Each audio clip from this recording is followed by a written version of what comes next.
Well, good morning. Breakfast with the broker every Tuesday morning. We were so excited we had to start early this morning. So without further ado, and now, by way of Remax Services in Boca Raton, Florida, he is the CEO of the Nathanson Brothers Real Estate Team. He is a member of the core coaching. He's a three-point specialist in his YMCA basketball league. He is a husband, a son, a father, brother, and lover of all things Boston. Stand up and make some noise for Michael. I am the man, Nathanson. Wow, quite an introduction. I am Good the man. Huh? morning. Good morning, Dave. How you doing, buddy? Good. So Nice to I'm be here. very fortunate that I get to see you every day, and because your sports allegiances aren't very good, we banter a little bit back and forth. Yes, we do. But you don't have much to say to me this week, do you? I do not. Or last week, or the week before, or the year before. So tell me a little bit about you know we're going into kind of budgeting, business planning, season, if you want to call it. Everyone's coming out with business plans, and it may be late, it may be early, whatever, it may be the right time. Tell us a little bit about how you attack and are intentional with your business plan.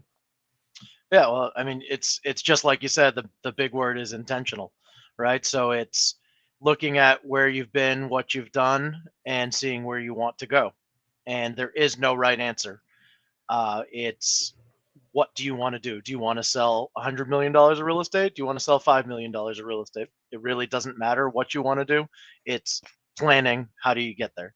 So for me, the big thing is looking at what you've done. I track everything. I've got forms. I got another screen over here to my left, just with forms on it. I keep track of leads. I keep track of closings. I keep track of calls, face to faces, notes that I write, events that I go to, so I can track everything and see what comes from what I've done. Do you have what kind of tracking system do you have? Is it a tool, or is it kind of proprietary to you? Yeah, it's a crazy system. It's called Google Docs. I don't know if you ever heard of it. No, no, never heard of that. I That's literally just have forms in Google Docs. I get like 15, tabs open, and I look at them all day, every day. that's awesome. Yeah. So when you're doing a business plan, what do you need? What do you need to have an effective business plan for a real estate business, or actually for any business, but specifically real estate? Well, again, it's about knowing what you want. So again, there is no right answer as to what you want. Only you can determine that between you, your family, your team, your coach, whatever it may be. But for me, right, you need to know what you did this past year. What's up, bro? That's my brother. So it's about what you did the previous years. So how many calls did you make?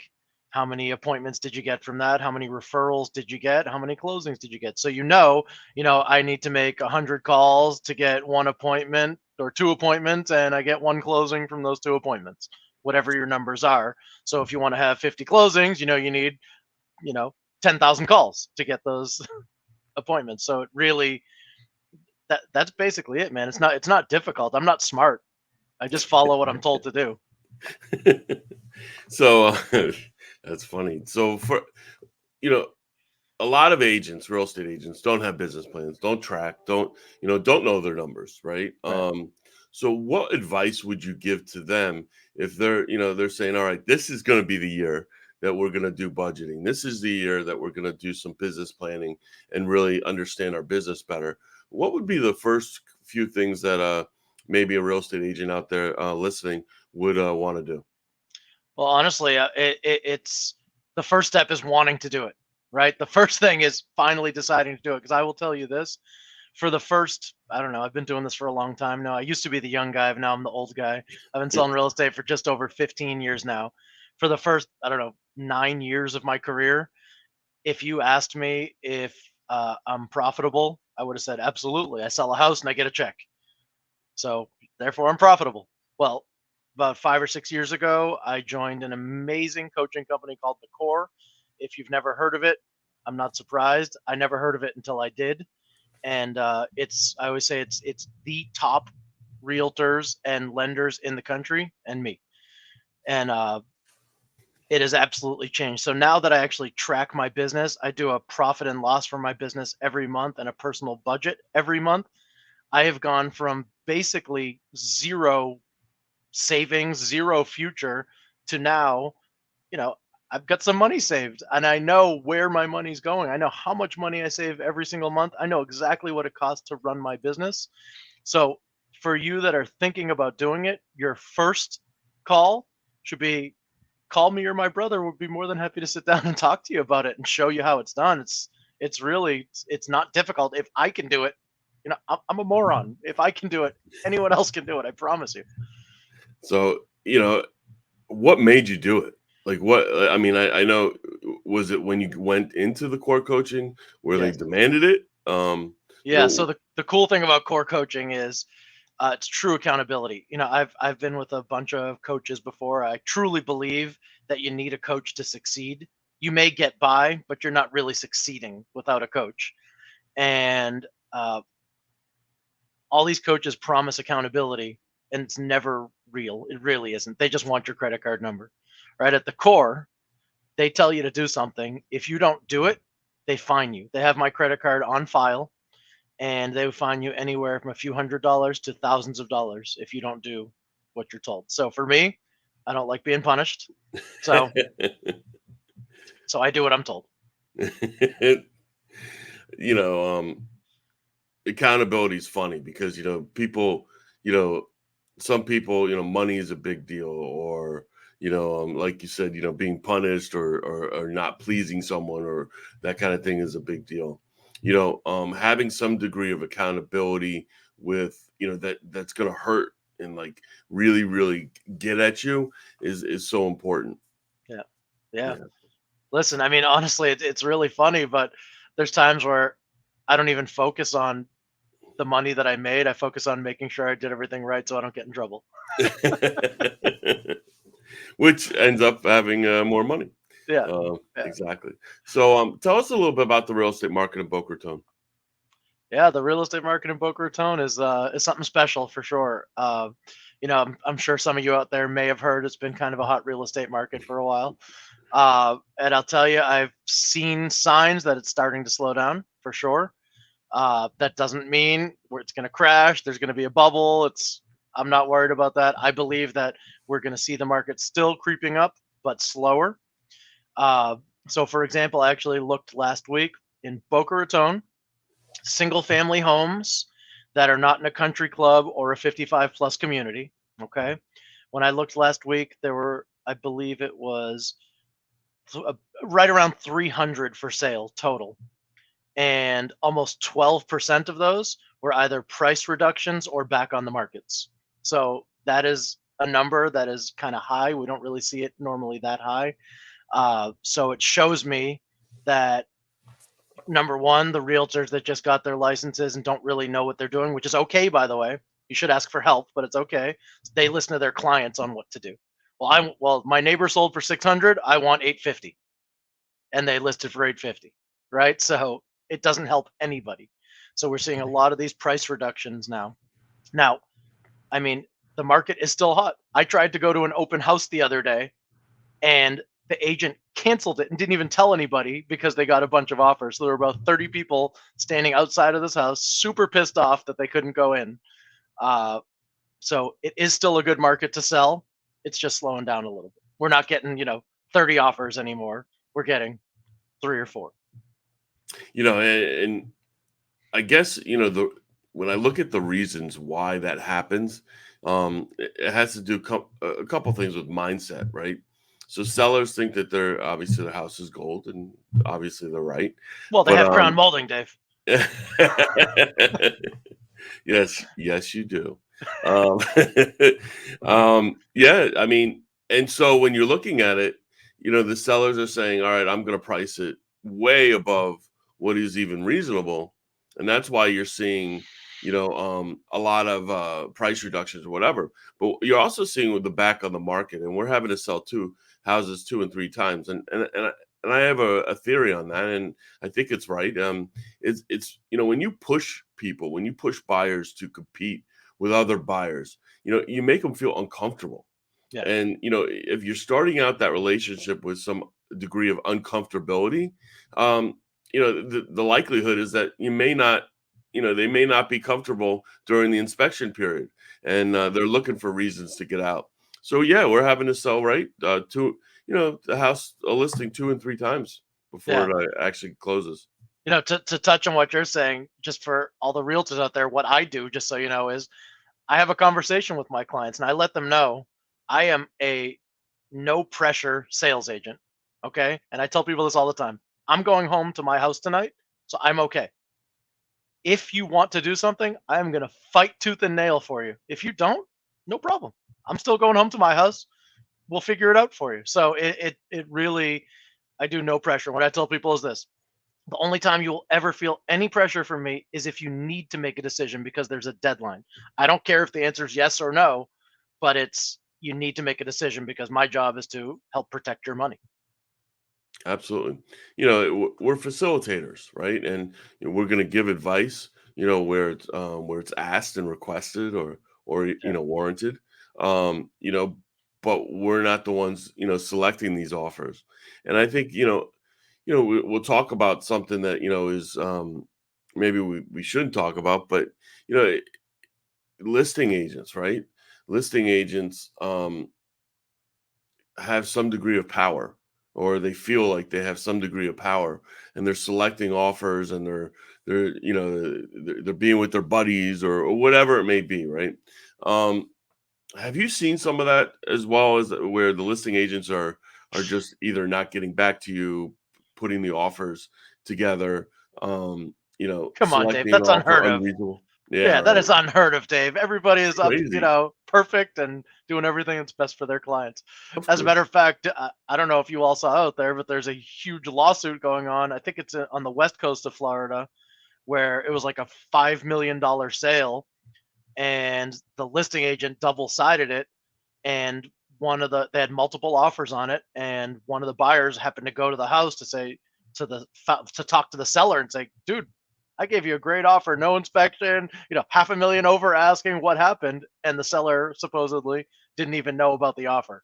So now there is a huge lawsuit. The seller and the buyer who didn't get it are suing the agent. So agents, you got to be careful. It's not about you, it's No. about the client. You got to be careful.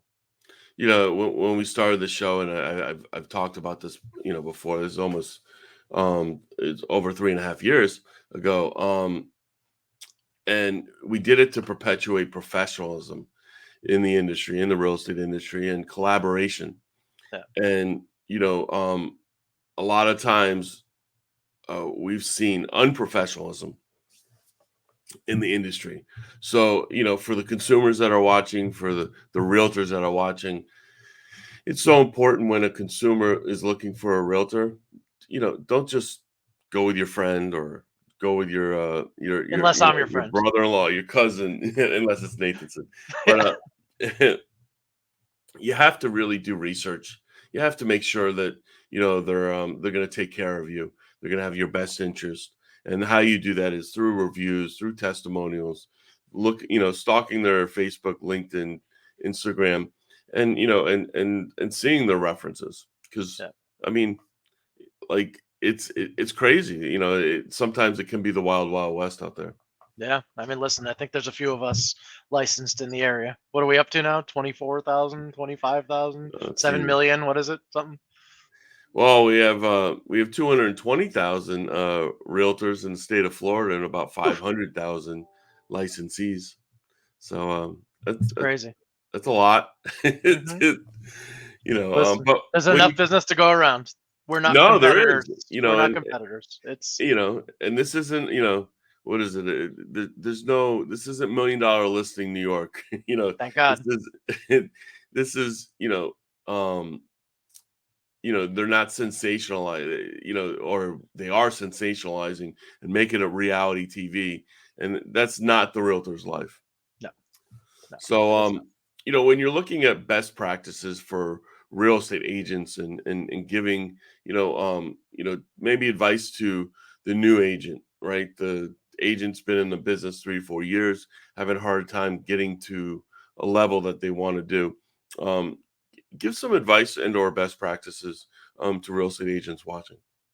So for me, I mean, listen, 99% of my business is referral. It's warm, happy, great business.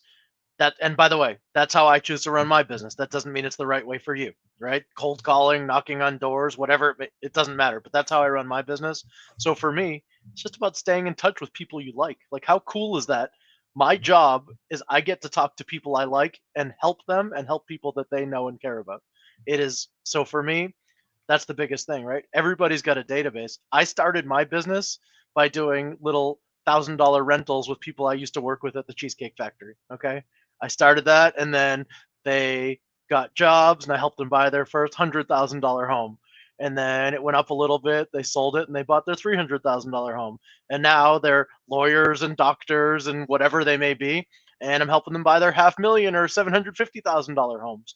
So it's about working with what you got and staying consistent, being in front of them. Why are they going to choose me or the 25,000 other local people? It's because they know me, they like me, and most importantly, they trust me. So you can do that too. It's just about being in front of them, being genuine, not showing off, right? It doesn't matter how much money you make. Nobody cares, just so you know. Nobody cares except you and maybe your family. It's about what can you do for them and how you make them feel. Absolutely. And how, you just touched on something that's so important is how you make someone feel, right? There's a saying or a quote, you might not always remember what I've said to you, but you always remember the way I made you feel. And, it's so important, especially in referral business.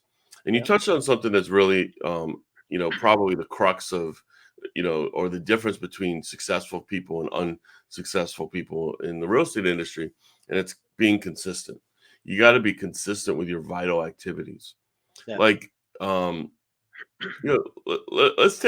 let's go through a day in the life of Michael Nathanson. You know, How much time you got? so what do you do when you first come in? First thing I do is I make a list of the important things that I need to do. And then what I do is, so I have a team meeting every morning with the team at 9:15. We go over referrals that were received yesterday, referrals that were given out. We track referrals that we give out, okay? Because we totally believe in called giver's gain. We help people and they feel obligated to help us back. We go over active clients. We go over closings coming up. And then we go over, we call it our 30, 60, 90-day list. So who's going to buy or rent or sell in the next 30 days, 60 days, 90 plus days. We go over it. Okay, what happened since yesterday? Well, you talk to this person, they're going to wait. Okay, move them down to the 60-day list, whatever it is. So it's so important to just go over it every single day.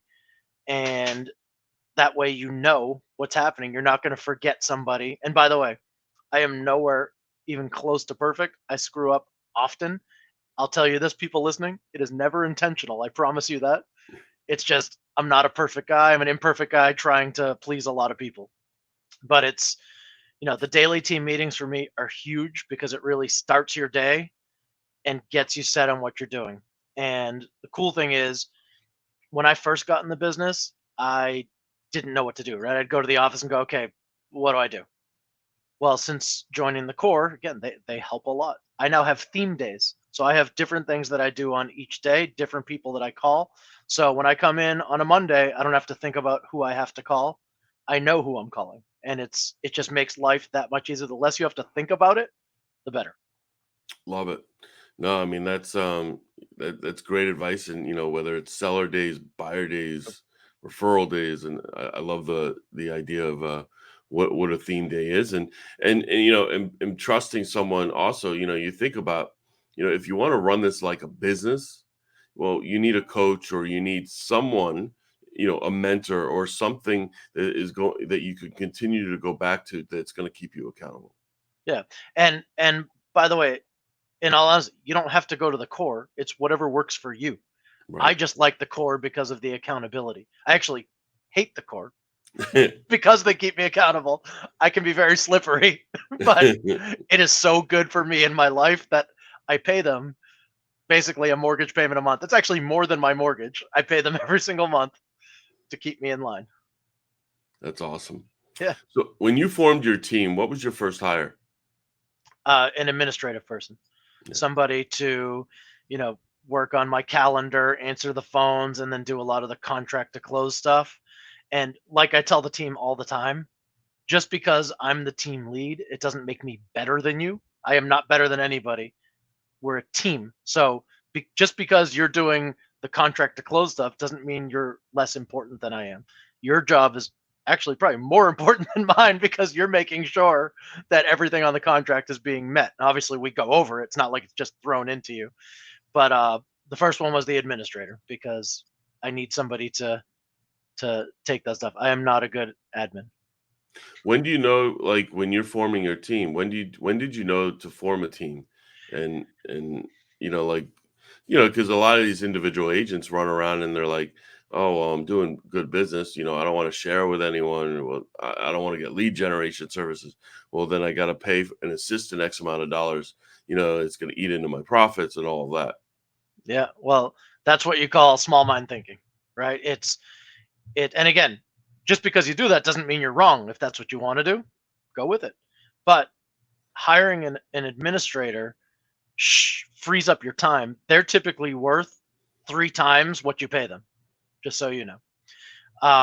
And when is the right time to hire, it's when you're averaging about 3 closings a month for at least a 3 or 4 month period, right? If you have 1 month that you have a big month, don't go out and hire an assistant if you've got nothing in the pipeline.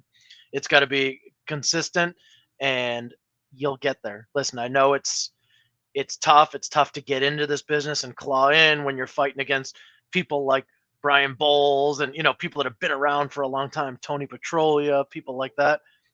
But you have your section. So you just got to stay consistent with your section and you will get to that point where you're averaging 3, 4 a month. Love it. Yeah. So I always end the conversation on 2 questions. What's your favorite streaming series of all time, and what are you currently watching, if anything? All right, favorite of all time. It would be a toss up between Breaking Bad and Dexter overall. Both phenomenal shows. I don't know if serial killer, drug guy. It's weird. I don't know because I'm I'm the guy who's scared to break laws because I wouldn't last in jail, but I like the shows. I guess I live my life vicariously through them. I love them too, by the way. Yeah. But apparently a few people do too. Yeah. And what I'm watching now, I just finished Squid Game the other night. I know you say it's so stupid, but the story's really good. And I'm not normally into the gory kind of stuff, but the show I thought was good. And I'm watching Clickbait. You told me to watch it. I'm watching that with the wifey. I think we're 4 or 5 episodes in. I can't wait to finish it. It's very interesting as well. It's pretty good. Good. Well, Michael, thank you. In summary, budget. Do a P&L, profit and loss statement for your business once a month. Make sure you track what you're doing. Do things consistently and continue to be professional. So thank you very much, Michael Nathanson. I appreciate you coming on. I believe this is number 3. This is the 3rd time that it's only been on twice, I think, by the way. Brian, if you're listening. Just so you know, I'm ahead of you. Oh, geez. So thank you very much, Mike. Appreciate it. Breakfast with the Broker every Tuesday morning at 9 a.m. And have a great week, guys. And I'll see you soon. Bye. Thank you.